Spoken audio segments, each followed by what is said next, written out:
Javier Milei, buen día, muchas gracias por participar en esta tercera edición del Ford Summit Reinventando Argentina. ¿Qué tal, Alex? Es un gusto enorme estar aquí. Bueno, Javier, 1 millón de votos prácticamente, voto menos, voto más, junto con José Luis Espert en la ciudad y en la provincia de Buenos Aires, la tercera fuerza, con mucho apoyo de los jóvenes, con mucho apoyo en distritos de los más pobres de la ciudad también. ¿Cuál es tu primer balance superado el día después de las elecciones de este resultado electoral? Bueno, nosotros la verdad que miramos los resultados con mucha satisfacción. La realidad es que cuando vos mirás encuestas sobre los jóvenes, vos vas a ver que 1 de cada 3 jóvenes se definen como liberales libertarios. Eso es una muy buena noticia, porque eso significa que en términos de dinámica poblacional cada vez va a haber una mayor penetración de las ideas de la libertad y en el fondo, si hay conciencia sobre el valor de la libertad, sobre las ideas subyacentes en las ideas de la libertad, eso es muy bueno, porque tiene asociado valores morales que tienen impacto sobre el diseño de instituciones y que eso se traduce en mayor bienestar, en mayor prosperidad y en sociedades que además viven de manera pacífica. Entonces, en ese conjunto de elementos te diría que es una muy buena noticia y que quiere decir que pese a lo oscuro que se ve el presente, hay luz al final del camino, porque el futuro es liberal. Cuando dice el futuro es liberal, imaginás que no es solo un buen resultado por una elección de medio término, que suele capitalizar mucho los indignados frente a la clase política, sino que claramente ves al espacio político como una fuerza competitiva para la elección de acá a 2 años. A ver, lo que uno ve es que el espectro va aumentando, ¿no? O sea, ciertamente arrancó con una muy sólida base de jóvenes. Eso también tiene una explicación. No es que son... A ver, la casta política lo que va a tratar de hacer es de minimizar, de menospreciar lo que hemos logrado. Va a tratar de ponerlo en la cápsula de, bueno, es gente enojada, es como una suerte de error, porque es una forma también de no hacer la autocrítica la propia casta política. Ahora, la realidad es que cuando vos mirás, hay toda una lógica de por qué pasó lo que pasó. Es decir, ¿por qué primero arrancó con los jóvenes? Tiene todo un sentido. Primero porque hoy el status quo recita socialismo. Vos tomes lo que es el oficialismo o la pseudo-oposición, algún punto del manifiesto comunista abrazan, de Marx y Engels, o sea, así como lo escuchás de áspero y duro. No solo eso, sino que además, otra cosa que es muy importante, si el status quo es socialista, entonces la rebelión natural es liberal y los que son naturalmente rebeldes son los jóvenes. Además, los jóvenes llevan mucho menos tiempo expuestos al sistema de adoctrinamiento, que es la educación pública, independientemente sea de gestión privada o de gestión estatal, y por ende son un campo más fértil para recibir nuevas ideas. Y después también hay otro elemento que jugó un rol muy importante, fue el tema de la pandemia y el manejo cavernícola de las cuarentenas, que hizo que las personas revalorizaran el concepto de la libertad. O sea, yo creo que eso fue lo que generó una primera explosión. Ya se venía gestando esto, eso también, digamos, o sea, suelen ser bastante despectivos y bastante negadores, ¿no? Pensá que definieron lo que habíamos hecho en la primera elección como un fenómeno barrial y bastante particular, un fenómeno barrial que llega a revistas donde The Economist nos dio una página entera, al Financial Times, a Le Figaro, a The Guardian, o sea, y El País, El Mundo, o sea, muchas partes del mundo hablaron de lo que nosotros habíamos alcanzado. Por lo tanto, vos fijate que todas esas interpretaciones despectivas fueron superadas. También, digamos, había toda una visión de que era algo para una élite. Y, sin embargo, por ejemplo, en Capital, los mejores registros nosotros los tuvimos en los barrios más postergados de la ciudad. Y otra cosa que también yo te lo puedo graficar con un ejemplo. Insisten con esto de que son indignados, o sea, la gente está enojada, no es que, digamos, o sea, no entiende de qué habla. O sea, bien de político casta que menosprecia a la gente. Y esto es interesante porque en un momento yo tenía una obra de teatro que se llamaba El consultorio de Milei, que básicamente era una charla de economía puesta en formato de sesión de psicólogo. Terapéutica. Claro, exactamente. Y lo interesante es que mi queridísimo amigo Berti Venegas Lynch, hijo de nuestro máximo prócer, Alberto Venegas Lynch, hijo, y es muy interesante porque cuando va al baño, los chicos estaban hablando en el baño, sobre la obra de Rothbard. Es más, cuando tuve el honor de hacer una tenida académica en la Universidad de Belgrano junto al profesor Alberto Venegas Lynch, hijo, una de las cosas que a él le sorprendía, que él había mencionado, era que en ese contexto él no tenía claro si cuantitativamente este movimiento o esta nueva oleada liberal era más grande o no, pero lo que sí le quedaba claro era que era mucho más profunda, que los chicos tenían acceso a la bibliografía, que conocían la bibliografía, que citaban la bibliografía, y que eso a él le parecía que esta oleada era más interesante en términos de consistencia técnica. Y Javier, ¿cómo te imaginas tu vida, digo, en el Congreso de la Nación, conviviendo con lo que vos llamás la casta política, tratando de llegar a acuerdos, consensos? ¿O no es el rol de la fuerza que representás generar consensos? Es tratar de debatir ideas independientemente de lo que se pueda consensuar. Esa es la reflexión correcta. O sea, yo no tengo ni que generar consenso ni nada. O sea, yo voy a ir a debatir ideas. Nosotros, desde La Libertad Avanza, lo que proponemos es una discusión de la política desde una perspectiva moral. La perspectiva moral viene anclada en los valores del liberalismo, ¿no? O sea, por eso siempre nosotros sistemáticamente damos la definición del propio Alberto Venegas Lynch, hijo del liberalismo, que el liberalismo es el respeto irrestricto del proyecto de vida del prójimo, basado en el principio de no agresión y en defensa del derecho a la vida, a la libertad y a la propiedad. Pues fíjate que en esa visión que uno tiene, entonces vos sabés que, por ejemplo, hay cosas que nunca vas a hacer. Jamás vas a ir contra la vida, jamás vas a ir contra la libertad, jamás vas a ir contra la propiedad, jamás vas a subir impuestos, jamás vas a crear nuevos impuestos. Entonces, cuando vos la discusión la llevás a un plano moral, ¿me entendés? Es como que yo te diga, mira, Alex, para vos, respetar la vida del otro ser humano, ¿está bien? Sí, sí, sí. Bien. ¿Y asesinar a otro ser humano porque no te gusta? Sin duda que no. Bien. Los políticos nos quieren explicar que hay una suerte de valor medio y que entonces hay cosas en el medio que están bien. Entonces, digamos, no falta el imbécil que va a decir, no, bueno, la tortura está bien.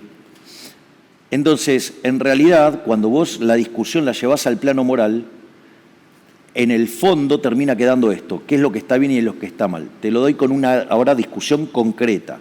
Presupuesto.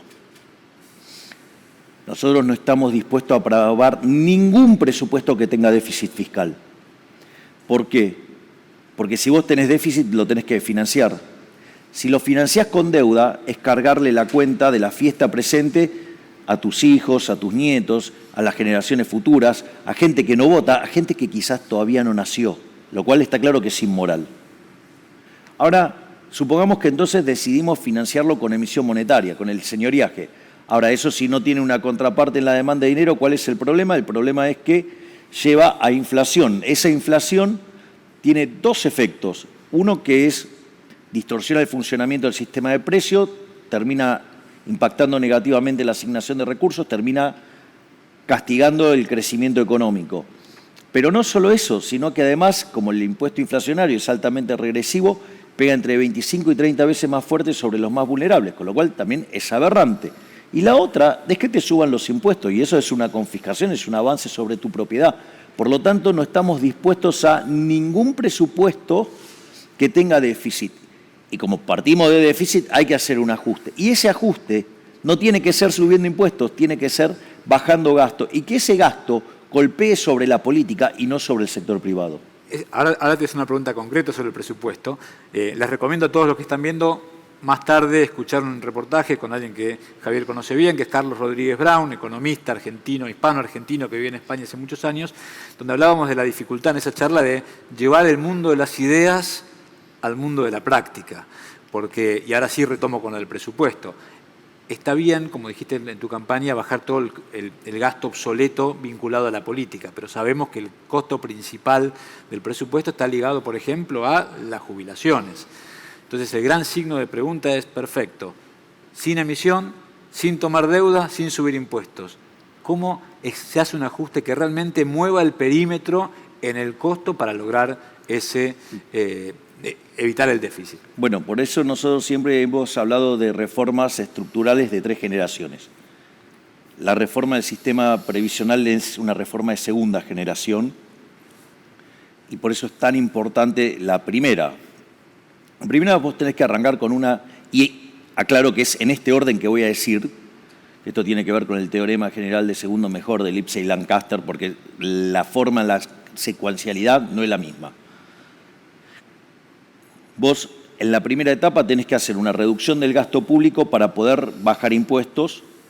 En ese contexto, después flexibilizás el mercado laboral hacia adelante, porque no podés vulnerar los derechos adquiridos. Y una vez que vos tenés eso, donde la asignación de recursos va a tener incentivos a que sea a tomar trabajo, vos abrís la economía y eso te va a asegurar 15 años de crecimiento. ¿Dónde tenés que cortar? En partidas donde roban los políticos. En la obra pública, pasando un sistema de iniciativa privada a la chilena. Nosotros además tenemos mejoras incorporadas de lo que han hecho los peruanos y los que han hecho los suizos, ya sea por el tema de los way-outs o sea por la cuestión del diseño de incentivos. Lo otro que tenés que eliminar de cuajes son las transferencias discrecionales, tanto de nación a provincias como de provincia a municipio. Eso es una fuente de robo grotesca, porque en general además buscan hacer esas transferencias hacia provincias que tienen contabilidad opaca, para ser bastante elegantes, y eso permite mucho margen para robar. Y otra cosa que vos tenés que hacer es eliminar también de cuajo los subsidios económicos, pero que el costo de eso caiga sobre el sector público y no sobre el sector privado, donde vos tenés que trabajar sobre la ecuación económica financiera de los contratos y lo que tenés que hacer es sacar los componentes fiscales. Porque, por ejemplo, la verdad es que la tarifa que vos tenés hoy podría duplicar el precio para... De servicios, la tarifa de claro, servicios. Sí, podría duplicarse para las empresas sin que el precio aumente. ¿Y cómo? Eliminando los impuestos. Si la mitad de la factura que pagás son impuestos. Entonces, digo, para ver qué se puede hacer. Y obviamente eso tiene que implicar, digamos, reducciones del gasto público. Es obvio, digo, que a los políticos no les gusta hacer eso porque es de ahí desde donde ellos roban. Pero bueno, por eso vamos a estar haciendo este planteo desde lo moral. Entonces, ¿me comprendés? Cuando vengan a hacer el planteo, es, ok, explícame por qué vos querés robarle a la gente. ¿Alcanza con esos lugares donde vos identificaste obra pública, transferencia de provincias? ¿Alcanza como para realmente y los subsidios, lograr y los subsidios? Sí, ahí tenés casi tenés cerca de 10 puntos el PBI. Bien. O sea, y ahí vos podés empezar a bajar impuestos, los tenés que liberar desde el lado de la oferta, podés hacer reducciones de impuestos, por ejemplo, como en Chile, que vos tenés que el impuesto a las ganancias reinvertidas es 0, entonces la empresa que tiene incentivo a reinvertir. Fíjate que no son impuestos que estás cobrando hoy, sino que son los de mañana que no vas a cobrar, y vos entonces tenés incentivo a reinvertir las utilidades, y como vos flexibilizaste el mercado laboral, toda esa inversión va a ser intensiva en trabajo. Entonces, ¿esto se puede hacer? Sí, el problema es que Lo que tiene que quedar claro es que esta vez tienen que perder los políticos en esto. O sea, se les acabó el robo y por eso ellos están tan ofuscados, tanto con Victoria como conmigo, donde están, en el caso de Victoria, están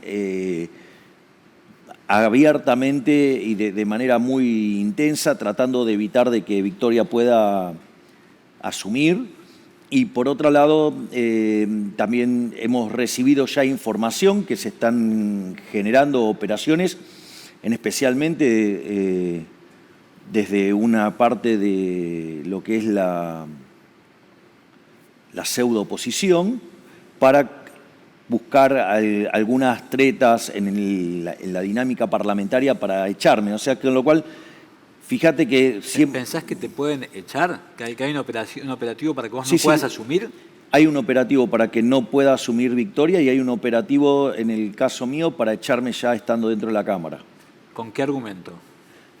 Están, digamos, justamente diseñando los argumentos para hacerlo. O sea, y van a estar provocando esas situaciones para que después se pueda utilizar esos argumentos. Así de sucia es la política.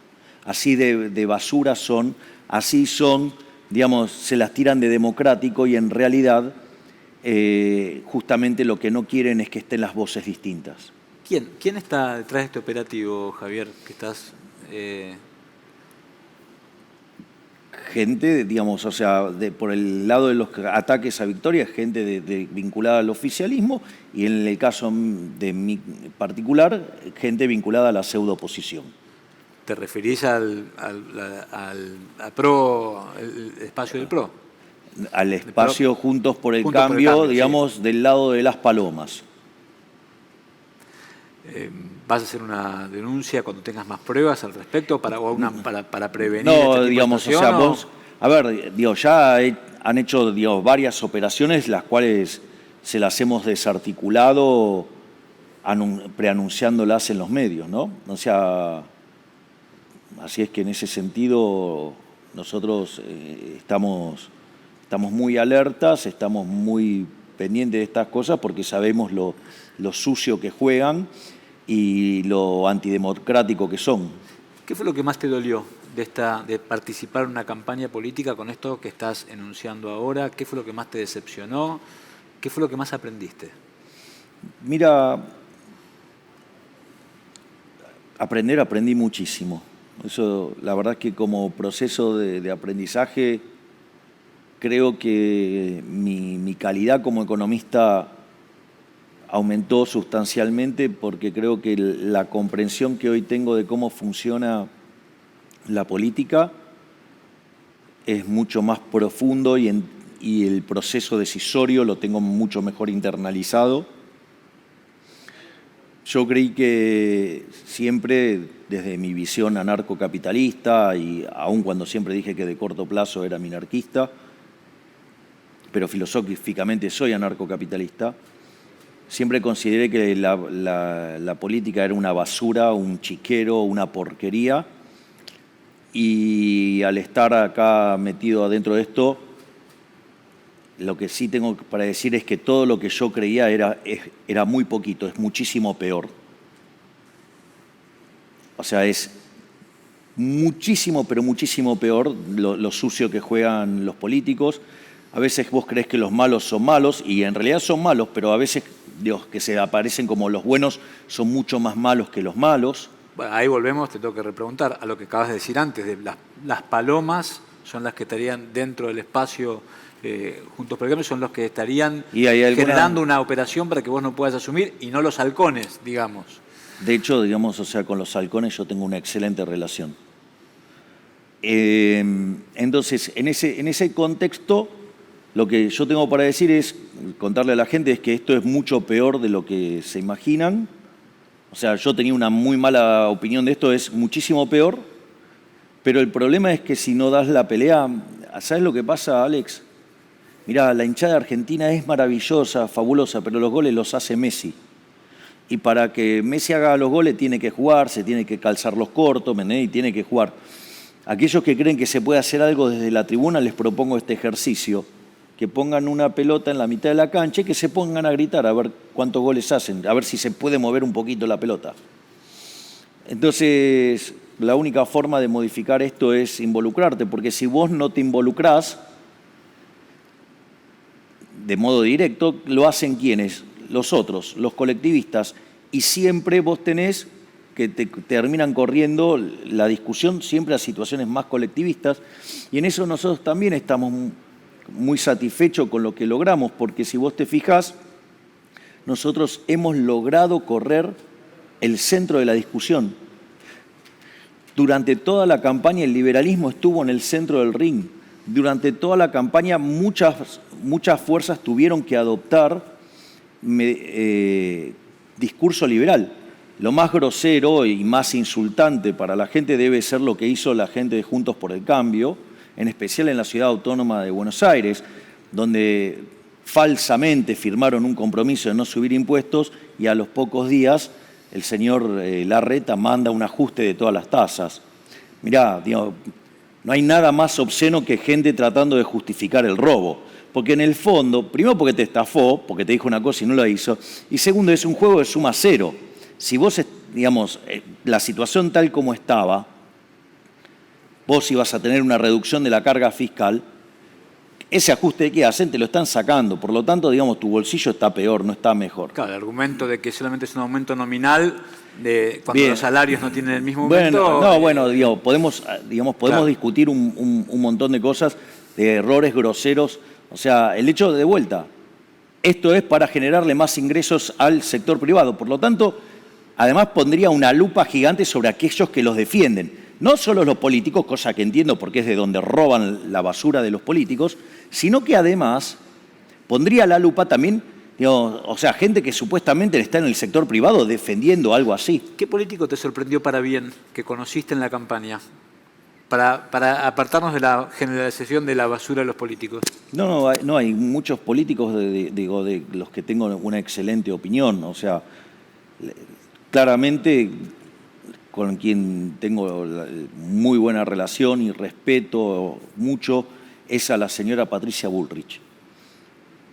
Porque una de las cosas que descubrí en este negocio que está lleno de mentirosos y embusteros. Y yo le valoro a la señora Bullrich que siempre que habló conmigo, siempre me dijo la verdad. A vos, a veces, digo, cuando dices las cosas te pueden gustar más o te pueden gustar menos. Pero es importantísimo que te digan la verdad. Entonces es alguien que siempre habló conmigo en una situación de absoluta verdad, o sea, transparencia, y eso para mí, o sea, es súper valioso. Obviamente, yo ya antes de esto tenía una muy buena relación con Waldo Wolf, o sea, bueno, ahora es mejor. Esto no quiere decir que vaya a pensar igual en todo. Tenemos diferencias, de hecho en la propia estructura que nosotros armamos en La Libertad Avanza, tenemos también distintos enfoques, distintas miradas, o sea, no hay un solo, hay, liberales clásicos, liberales minarquistas, hay anarcocapitalistas, o sea, liberales libertarios, hay paleolibertarios. A ver, si Juntos por el Cambio fueran solamente los halcones liderados por Patricia Bullrich. Entonces no sería Juntos por el Cambio. Vos ahí te sentirías cómodo en ese espacio, compartiendo ese espacio. A ver, está buena la pregunta, yo te la voy a contestar, pero de otra manera. A ver. Desde mi punto de vista, la política le debe a la ciudadanía un reordenamiento en términos ideológicos. Para mí tienen que quedar de un lado los colectivistas y del otro lado los que abrazan las ideas de la libertad. Dentro de los colectivistas, ¿quiénes estarían para mí? La Unión Cívica Radical, que es la Internacional Socialista. Ahí está la Coalición Cívica, que es más de izquierda todavía que los radicales. Ahí estarían las palomas de Juntos por el Cambio, que son socialdemócratas con una fuerte vocación de intervención y que les gusta meter la mano en el bolsillo a la gente. De hecho, las palomas de Juntos por el Cambio no son muy distintas al kirchnerismo en términos de diseño de política económica. En realidad solamente difieren en los modales. Y en ese espacio también quedarían la izquierda inviable. Y del otro lado tendrías aquellos que aman las ideas de la libertad. Entonces ahí tendrías liberales clásicos, liberales minarquistas, liberales libertarios, tendrías los paleolibertarios, o sea, conservadores, tendrías al peronismo republicano, al peronismo federal, al menemismo y obviamente a los halcones. Y yo no es que llegué a esta concepción de la nada, o sea, tiene que ver con lo que es mirar la historia argentina. Vos fíjate esto, vos tuviste la alianza. ¿Qué fue la alianza? Fue un armado electoral para ganarle al peronismo. Se logró, fue exitosa, pero gobernando fue un desastre. Cambiemos fue una alianza electoral para ganarle al kirchnerismo. Fue exitosa porque ganó, pero gobernando fue un desastre. Desde mi punto de vista, ahí quizás en algún momento el presidente Macri debería decir, bueno, en realidad, no lo sé, esto, digamos, esto es hipótesis mía, porque cuando yo tuve la posibilidad de hablar con él 3 semanas antes de las PASO, solo hablé de economía. Hoy le preguntaría esto, Esta es la pregunta ¿Qué que le preguntarías a Macri? Me gustaría saber si se puede gobernar teniendo al lado a los radicales, a la coalición cívica y a las palomas. O sea, para mí, digamos, o sea, esos son todos pelotazo en contra. Es decir, vas a jugar un partido y salís 3-4-0 abajo. O sea, porque lo que tenés que hacer, ellos creen todo lo contrario. ¿Y qué crees que te contestaría Macri? Los necesitamos para ganar, porque si no, no llegamos. Sí, pero bueno, ¿cuál es el problema? El problema es que después llegás con el mandato diluido. Entonces me parece mucho mejor una situación que se genere un equilibrio de cuartos, ya sea una ruptura en el peronismo, digo, está claro, está evidente. Claro, porque esto es lo que quería decir. Porque la sensación que te quedó, ¿cuál es? Entonces solamente pueden gobernar los peronistas. Entonces los peronistas se aliaron todos y ganaron. ¿Pueden gobernar? No, es un desastre, es otro gobierno desastroso. Entonces quizás en una situación de crisis vos te podrías encontrar con un equilibrio de cuartos, donde por un lado queda el peronismo de izquierda y por otro lado queda todas las otras ramas del peronismo que yo señalé, y quizás también tengas eso dentro de la pseudo-oposición en Juntos por el Cambio. Entonces, estamos sobre el tiempo, te quiero preguntar 3 cositas. Inflación para el año próximo, ¿cuánto calculás que va a estar? No, yo no hago pronósticos, o sea, eso es de chantas. Directamente. Claro, porque la pregunta es, ¿vos sabés cuál va a ser el déficit fiscal? ¿Sabés cuál va a ser la emisión monetaria? Y lo más importante de todo, ¿vos sabés cómo van a estar mutando o cómo se van a manifestar las preferencias de los...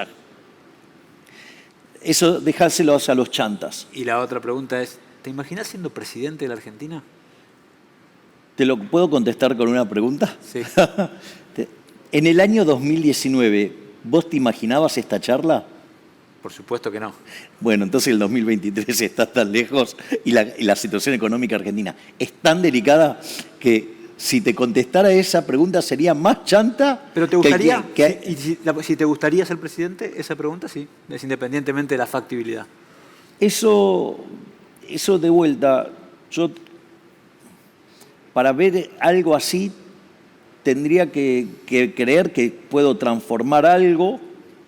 Sí, porque digo, por el mero hecho, digamos, de calzarme una banda y un bastón, eso no, o sea, a mí no me seduce el poder per se. De hecho, una de las cosas por las cuales yo me meto en el sistema es para devolverle el poder a la gente, no para para tener el poder yo. Porque muchas veces lo que yo noto es que muchos políticos necesitan el poder para hacer lo que en sus vidas reales no pueden hacer. Entonces utilizan el aparato represivo del Estado para cumplir lo que no pueden cumplir por sus propias vías.